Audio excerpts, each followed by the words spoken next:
शहर से थोड़ा दूर बसे एक छोटे से कस्बे में हरिराम का बड़ा सा पुश्तैनी मकान था। मकान में उसकी पत्नी कमला, दो बेटियां रमा और सुनीता, बेटा अजय और अजय की पत्नी नेहा रहते थे। हरिराम का देहांत कई साल पहले हो चुका था। मरने से पहले वह अपने पीछे कुछ खेत और एक पुराना मकान छोड़ गया था।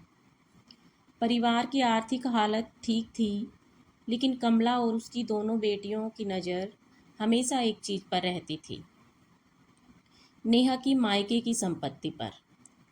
नेहा के पिता रघुनाथ जी अपने गांव के संपन्न किसान थे। उनके पास कई बीघा जमीन, शहर में एक मकान और कुछ दुकानें थीं। उनके 3 बच्चे थे, 2 बेटे और नेहा। रघुनाथ जी अपनी बेटी नेहा से बहुत प्यार करते थे, लेकिन नेहा ने कभी अपने मायके की संपत्ति के बारे में अजय से बात नहीं की थी। वह हमेशा कहती थी, मेरे पिता की संपत्ति है, उन्होंने जो भी फैसला किया होगा सही किया होगा, मुझे लालच नहीं है। अजय अपनी पत्नी की इस बात से खुश था। वह अपनी माँ और बहनों की ज़रूरतें पूरी करने के लिए दिन रात नौकरी करता। सुबह जल्दी निकलता और रात को देर से लौटता। उसे बिल्कुल अंदाज़ा नहीं था कि उसके पीछे घर में क्या खेल चल रहा है। एक दिन दोपहर के समय कमला ने रमा और सुनीता को कमरे में बुलाया। कमला ने दरवाज़ा बंद किया और धीमी आवाज़ में बोली, अगर नेहा के पिता की ज़मीन में उसका हिस्सा मिल जाए तो हम सबकी ज़िंदगी बदल जाएगी। रमा बोली, लेकिन भाभी तो खुद हिस्सा मांगने वाली नहीं है। कमला मुस्कुराई, मांगने वाली नहीं है, इसलिए तो उसे मजबूर करना पड़ेगा। सुनीता ने पूछा, कैसे? कमला ने कहा, तुम दोनों उसे इतना परेशान करो कि वह खुद मायके चली जाए। फिर उसके पिता से कहेंगे कि बेटी को हिस्सा दो, और अगर हिस्सा नहीं दिया तो कमला थोड़ी देर रुकी, तो नेहा को वापस इस घर में नहीं आने देंगे। तीनों के चेहरों पर एक अजीब सी मुस्कान आ गई। उन्हें पता नहीं था कि कमरे के बाहर खड़ी नौकरानी शांति उनकी सारी बातें सुन रही थी। शांति ने उस दिन कुछ नहीं कहा, लेकिन उसे अंदाजा हो गया था कि आने वाले दिनों में इस घर में बहुत बड़ा तूफान आने वाला है। अगले ही दिन से नेहा के साथ सबका व्यवहार बदल गया। सुबह वह रसोई में गई तो कमला ने कहा, आज से घर का पूरा काम तुम अकेले करोगी। नेहा ने हैरानी से पूछा, माँ जी, लेकिन पहले तो रमा दीदी और सुनीता दीदी भी हाथ बटाती थी। कमला ने तीखे स्वर में कहा, अब तुम इस घर की बहू हो, बहू का काम बहू करेगी। नेहा चुप हो गई। उसने काम शुरू कर दिया। दोपहर तक उसके हाथ पैर दर्द करने लगे। तभी रमा ने जानबूझकर गिलास जमीन पर गिरा दिया। भाभी, देखो, तुमसे ठीक से सफाई भी नहीं होती। नेहा ने कुछ नहीं कहा। वह गिलास उठाने लगी। सुनीता ने पीछे से कहा, इतनी बड़ी संपत्ति की बेटी होकर भी यहाँ नौकरानी की तरह काम कर रही हो। थोड़ा मायके से हिस्सा ले आओ, फिर शायद माँ तुम्हें इज्जत देने लगे। नेहा ने पहली बार उनकी ओर देखा। उनकी आंखों में आंसू थे, लेकिन उसने सिर्फ इतना कहा, मेरे मायके की संपत्ति मेरे पिता की है। मैं उनसे मांगकर अपनी ससुराल में इज्जत नहीं खरीदना चाहती। कमला ने यह बात सुन ली। उसने गुस्से में कहा, बहुत जुबान चलने लगी है तुम्हारी। नेहा चुप हो गई। कुछ दिनों तक यही चलता रहा। कभी खाने में नमक ज़्यादा होने का बहाना बनाया जाता, कभी कपड़े खराब धोने का, कभी नेहा पर घर का सामान छिपाने का आरोप लगता, और सबसे बड़ी बात, अजय को कुछ नहीं बताया जाता। अजय जब घर आता तो उसकी माँ तुरंत अपना चेहरा बदल लेती। बेटा, तू बहुत थक गया होगा। रमा चाय लेकर आती। सुनीता खाना परोसती और नेहा चुपचाप कमरे में चली जाती। अजय कई बार पूछता, नेहा, तुम परेशान लग रही हो। सब ठीक है, नेहा मुस्कुराकर कहती, हाँ बिल्कुल ठीक हूँ। वह अपने पति को माँ और बहनों के खिलाफ नहीं करना चाहती थी। उसे लगता था कि थोड़े दिन में सब ठीक हो जाएगा, लेकिन उसे नहीं पता था कि उसकी चुप्पी को उसकी कमजोरी समझ लिया गया है। एक दिन कमला ने नेहा को कमरे में बुलाया। उसके हाथ में कुछ कागज़ थे। कमला ने कहा, तुम्हारे पिता की ज़मीन बहुत है, आखिर बेटी को भी हिस्सा मिलना चाहिए। नेहा ने कहा, माँ जी, अगर मेरे पिता मुझे कुछ देना चाहेंगे तो खुद देंगे। कमला ने कागज़ मेज़ पर पटक दिए। तुम्हें अपने हिस्से के लिए अपने पिता से बात करनी होगी। नेहा ने साफ मना कर दिया, मैं ऐसा नहीं करूँगी। कमला का चेहरा लाल हो गया। तो फिर इस घर में तुम्हारे लिए कोई जगह नहीं है। नेहा ने सोचा, शायद गुस्से में कह रही है, लेकिन अगले दिन स्थिति सचमुच बदल गई। सुबह नेहा जब उठी तो उसका सारा सामान कमरे से बाहर रखा हुआ था। वह घबरा गई। माँ जी, ये मेरा सामान बाहर क्यों रखा है? कमला ने कहा, अपने मायके जाओ। नेहा के पैरों तले जमीन खिसक गई। लेकिन क्यों? रमा बोली, अपने पिता से कहो कि बेटी को उसका हिस्सा दें।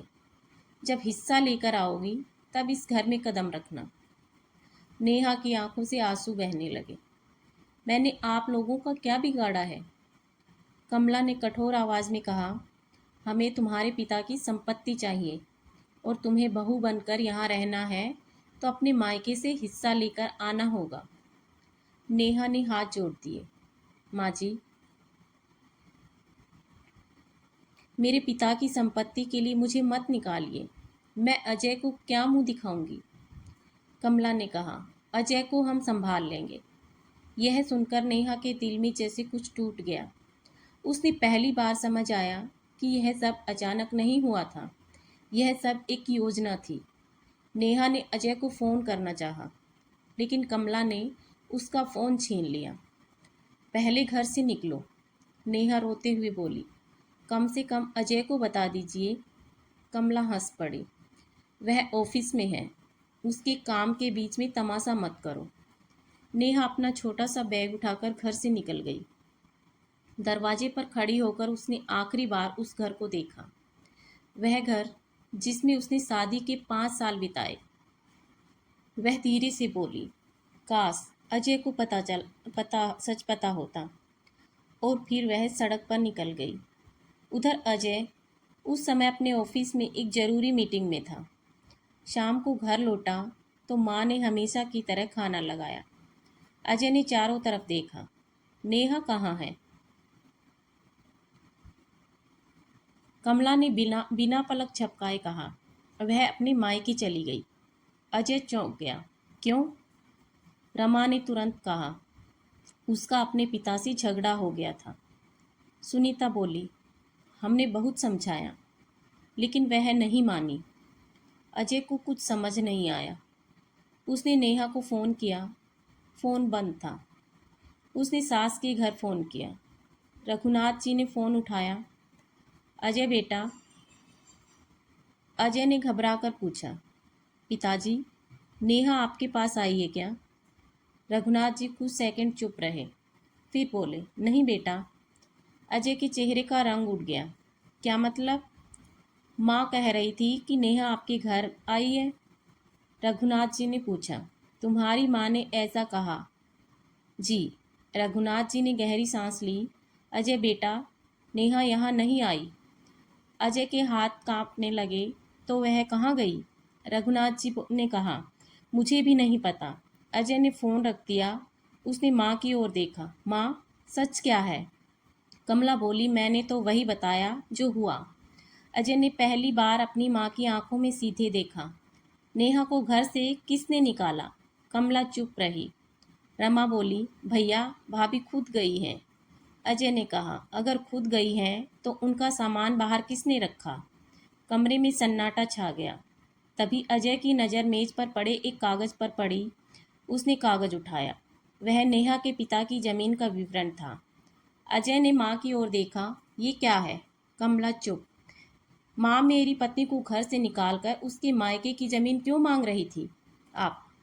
कमला ने आखिरकार कहा, क्योंकि वह तुम्हारे पिता की तरह तुम्हारे घर के लिए कुछ लेकर नहीं आई। उसके पिता के पास इतनी जमीन है, बेटी का हिस्सा तो बनता है।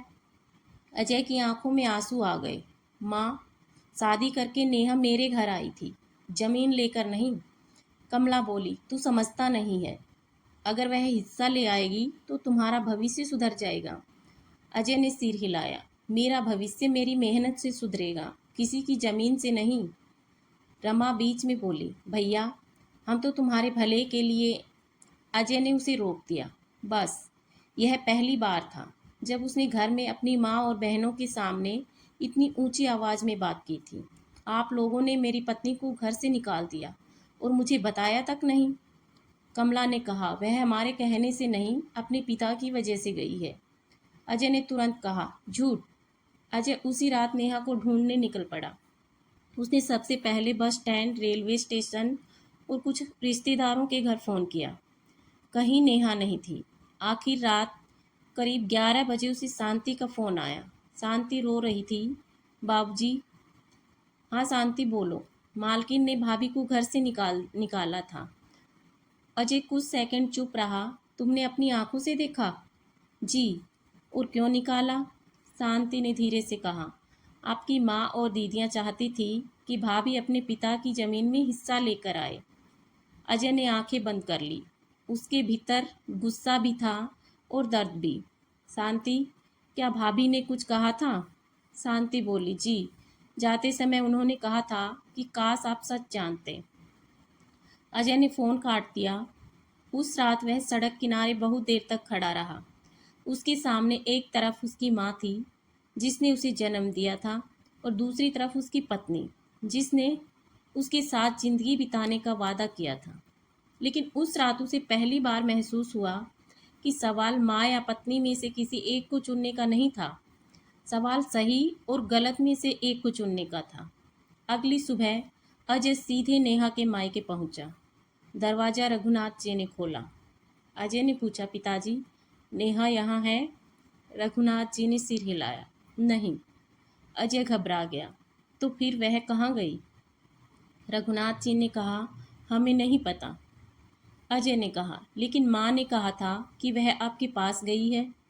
रघुनाथ जी का चेहरा गंभीर हो गया। उन्होंने अजय को अंदर बुलाया। बेटा, पहले यह देखो। उन्होंने एक फाइल अजय के सामने रखी। अजय ने फाइल खोली। उसमें ज़मीन के कागज़ थे। रघुनाथ जी बोले, तुम्हारी माँ पिछले कुछ महीनों से नेहा से उसके हिस्से के बारे में पूछ रही थी। कई बार उन्होंने मुझे भी फ़ोन किया। अजय स्तब्ध रह गया। आपने मुझे क्यों नहीं बताया? रघुनाथ जी ने कहा, नेहा ने मना किया था। उसने कहा था कि वह नहीं चाहती कि उसके कारण तुम्हारे परिवार में झगड़ा हो। अजय की आंखों से आंसू निकल आए। उसने इतना सब सह लिया और मुझे बताया तक नहीं। रघुनाथ जी ने कहा, बेटा, मेरी बेटी बहुत जिद्दी है, लेकिन लालची नहीं है। अजय ने पूछा, पिताजी, अगर वह आपसे हिस्सा मांगती तो? रघुनाथ जी मुस्कुराए। मैं अपनी बेटी को उसका हक देता, लेकिन उसने कभी मांगा ही नहीं। अजय ने पूरा शहर छान लिया। आखिर उसे खबर मिली कि नेहा एक पुराने मंदिर के पास बैठी है। अजय वहां पहुंचा। नेहा सीढ़ियों पर बैठी थी। उसके हाथ में एक छोटी सी थैली थी। अजय ने उसे देखा तो उसकी आंखें भर आई। नेहा। नेहा ने पीछे मुड़कर देखा। दोनों कुछ पल तक एक दूसरे को देखते रहे। अजय उसके पास जाकर बैठ गया। मुझे माफ़ कर दो। नेहा ने कोई जवाब नहीं दिया। अजय बोला, मुझे सच नहीं पता था। नेहा की आंखों से आंसू निकल पड़े। लेकिन मैंने सोचा था कि अगर आपको बता दिया तो आप अपनी माँ से लड़ेंगे। अजय ने कहा, और तुम अकेली लड़ती रही? नेहा ने सिर झुका लिया। मैं नहीं चाहती थी कि तुम्हें माँ और मेरे बीच चुनना पड़े। अजय ने उसका हाथ पकड़ लिया। मुझे चुनना नहीं है नेहा, मुझे बस गलत के खिलाफ खड़ा होना है। नेहा ने पहली बार उसकी तरफ देखा। क्या तुम मुझे वापस ले जाने आए हो? अजय ने कहा, नहीं। नेहा चौंक गई। तो? अजय बोला, मैं तुम्हें घर ले जाने आया हूँ, लेकिन उस घर में नहीं जहाँ तुम्हें किसी की जमीन लाने के बदले इज्जत मिले। नेहा कुछ नहीं बोली। अजय ने कहा, आज से हम अलग रहेंगे।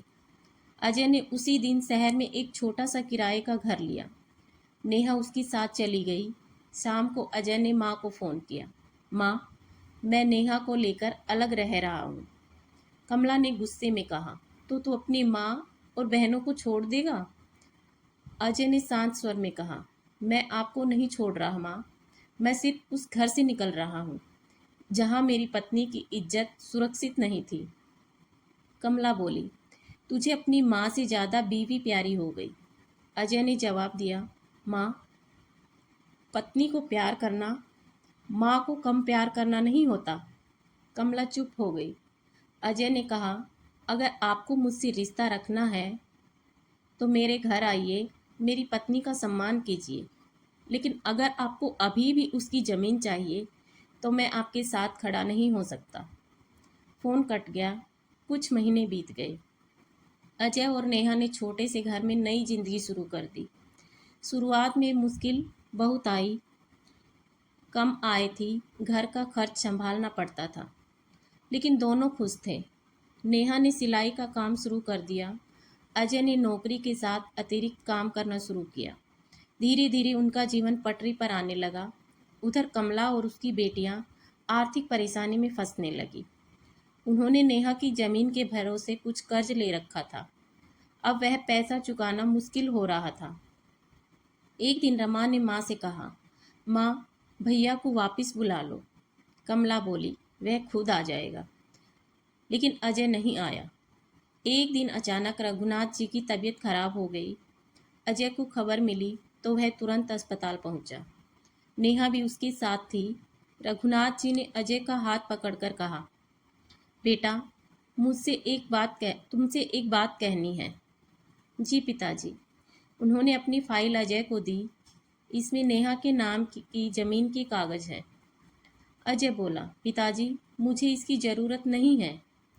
रघुनाथ जी मुस्कुराए, तुम्हें नहीं, नेहा को है।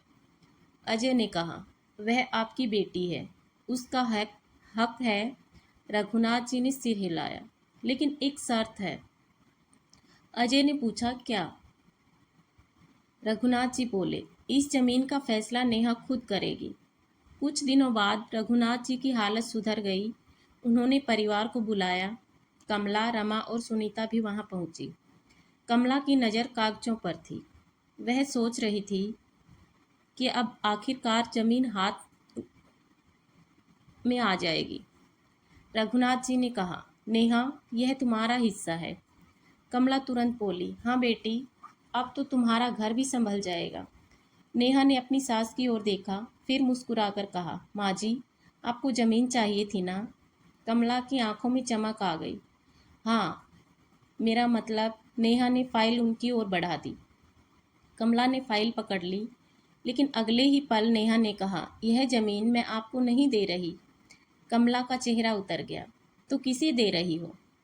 नेहा ने कहा, उन लोगों को जिनके पास ज़मीन नहीं है। कमरे में सन्नाटा छा गया। उसने कहा, मेरे पिता ने मुझे हिस्सा दिया है, मैं उसे अपनी ज़िंदगी का सहारा बनाऊंगी, लेकिन किसी के लालच को पूरा करने का साधन नहीं बनाऊंगी। कमला की आंखों में आंसू आ गए। वह पहली बार शर्मिंदा दिखाई दी। नेहा, मैंने तुम्हारे साथ बहुत गलत किया है। नेहा चुप रही। कमला ने कहा, मैंने सोचा था कि ज़मीन आ जाएगी तो हमारा परिवार अमीर हो जाएगा, लेकिन ज़मीन के लालच में मैंने अपना बेटा ही खो दिया। अजय कुछ नहीं बोला। रमा और सुनीता भी सर झुकाकर खड़ी थी। तभी रघुनाथ जी ने एक और कागज़ निकाला। उन्होंने कहा, लेकिन कहानी अभी खत्म नहीं हुई है। सबने उसकी ओर देखा। रघुनाथ जी बोले, जिस जमीन के लिए तुम लोगों ने नेहा को घर से निकाला था, उसका एक हिस्सा पहले ही मैंने बेच दिया था। कमला चौंक गई। क्या? रघुनाथ जी मुस्कुराए। उस पैसे से मैंने नेहा के नाम एक छोटा स्कूल बनवाने की शुरुआत की है। नेहा भी हैरान रह गई। पिताजी, रघुनाथ जी बोले, मैंने देखा है कि गांव की गरीब लड़कियां पढ़ नहीं पाती, इसलिए मैंने तय किया कि नेहा के हिस्से का एक भाग उनके भविष्य के लिए होगा। कमला की आंखों से आंसू बहने लगे। वह नेहा के पास गई। बहू, मुझे माफ़ कर दो। नेहा ने कुछ देर उसे देखा, फिर बोली, माँ जी, गलती माफ़ की जा सकती है, लेकिन एक बात हमेशा याद रखिएगा, बहू घर की संपत्ति लेकर नहीं आती, वह घर को अपना बनाने आती है। कमला ने सर झुका लिया। लेकिन कहानी का सबसे बड़ा मोड़ अभी बाकी था। अजय ने उस रात नेहा से पूछा, तुमने माँ को ज़मीन क्यों नहीं दी? नेहा ने कहा, क्योंकि अगर मैं ज़मीन दे देती तो उन्हें लगता कि उन्होंने जो किया वह सही था। अजय मुस्कुराया। तुम बहुत समझदार हो नेहा। नेहा बोली, नहीं, मैंने बस इतना सीखा है कि हक मांगना गलत नहीं है, लेकिन किसी के लालच को अपना फ़र्ज समझ लेना गलत है। कुछ महीनों बाद गांव में एक छोटा सा स्कूल खुला। उसका नाम रखा गया रघुनाथ कन्या विद्यालय। स्कूल में गरीब परिवारों की बेटियों को मुफ्त शिक्षा मिलने लगी। उद्घाटन के दिन कमला भी वहां आई। उसने मंच पर जाकर नेहा का हाथ पकड़ा और सबके सामने कहा, आज मैं इस लड़की से एक बात सीख कर जा रही हूँ। जिस बहू को मैंने घर से इसलिए निकाल दिया था कि वह अपने पिता की संपत्ति लेकर आए, उसी बहू ने अपनी संपत्ति का हिस्सा दूसरों की बेटियों के भविष्य के लिए दे दिया। लोगों की आंखों में आंसू आ गए। अजय ने अपनी माँ की ओर देखा। कमला उसके पास गई। बेटा, क्या तू मुझे फिर से अपनी माँ की जगह देगा? अजय ने कहा, माँ की जगह कोई नहीं ले सकता। कमला रो पड़ी। अजय ने आगे कहा, लेकिन उस जगह पर रहने के लिए माँ को भी माँ जैसा बनना पड़ता है। कमला ने नेहा की ओर देखा, फिर उसने आगे बढ़कर अपनी बहू को गले लगा लिया। इस बार उस गले में लालच नहीं था, सिर्फ पछतावा था, और शायद रिश्ते को दोबारा जोड़ने की सच्ची कोशिश भी। समय बीतता गया। अजय और नेहा ने अपना छोटा सा घर खरीद लिया। कमला कभी कभी वहाँ आने लगी। रमा और सुनीता ने भी धीरे धीरे अपनी गलती स्वीकार कर ली, लेकिन नेहा ने कभी पुरानी बातों को हथियार नहीं बनाया। एक दिन कमला ने उससे पूछा, नेहा, अगर उस दिन अजय तुम्हें लेने नहीं आता तो? नेहा कुछ देर चुप रही, फिर मुस्कुराकर बोली, तो भी मैं अपने पैरों पर खड़ी हो जाती। कमला ने पूछा, तुम्हें अजय पर इतना भरोसा था? नेहा ने कहा, मुझे अजय पर भरोसा था, लेकिन उससे ज़्यादा मुझे अपने संस्कारों पर भरोसा था। मुझे पता था कि सच देर से सही सामने जरूर आएगा। कमला की आंखों में आंसू आ गए और अजय। नेहा मुस्कुराई। वह उस दिन सिर्फ मेरा पति बनकर नहीं आया था, तो उस दिन वह पहली बार अपने परिवार का असली बेटा बनकर आया था। कमला ने पूछा, कैसे?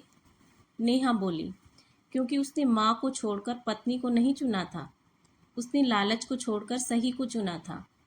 कमला के पास इस बात का कोई जवाब नहीं था। स्कूल के बाहर कई बच्चियां खेल रही थी। उनमें से एक बच्ची ने नेहा का हाथ पकड़कर पूछा, मैडम, यह स्कूल किसने बनवाया? नेहा ने दूर खड़े अपने पिता, पति और सास की ओर देखा, फिर मुस्कुराकर बोली, यह स्कूल किसी एक ने नहीं बनवाया। बच्ची ने पूछा, फिर किसने? नेहा ने कहा, एक गलती ने। बच्ची को बात समझ नहीं आई। नेहा ने उसके सर पर हाथ रखा। कभी कभी किसी का लालच किसी रिश्ते को तोड़ देता है, लेकिन अगर इंसान सही फैसला ले ले तो उसी टूटे हुए रिश्ते से किसी और की जिंदगी बन सकती है। दूर खड़ी कमला यह सुन रही थी। उसकी आंखों में आंसू थे। अजय ने उसका हाथ पकड़ लिया और कमला ने पहली बार बिना किसी झिझक के कहा, बेटा, अब समझ आई है कि असली विरासत जमीन नहीं होती। अजय ने पूछा, फिर क्या होती है माँ? कमला ने नेहा और स्कूल में खेलती बच्चियों की ओर देखते हुए कहा, अच्छे संस्कार। क्योंकि जमीन बांटने से परिवार बढ़ सकता है, लेकिन अच्छे संस्कार बांटने से परिवार बढ़ता है। और उस दिन के बाद उस घर में किसी ने कभी नेहा के मायके की संपत्ति का नाम तक नहीं लिया, क्योंकि सब समझ चुके थे, बहू को घर से निकालकर संपत्ति नहीं मिलती। कभी कभी बहू को खोकर पूरा परिवार अपनी सबसे बड़ी दौलत खो देता है।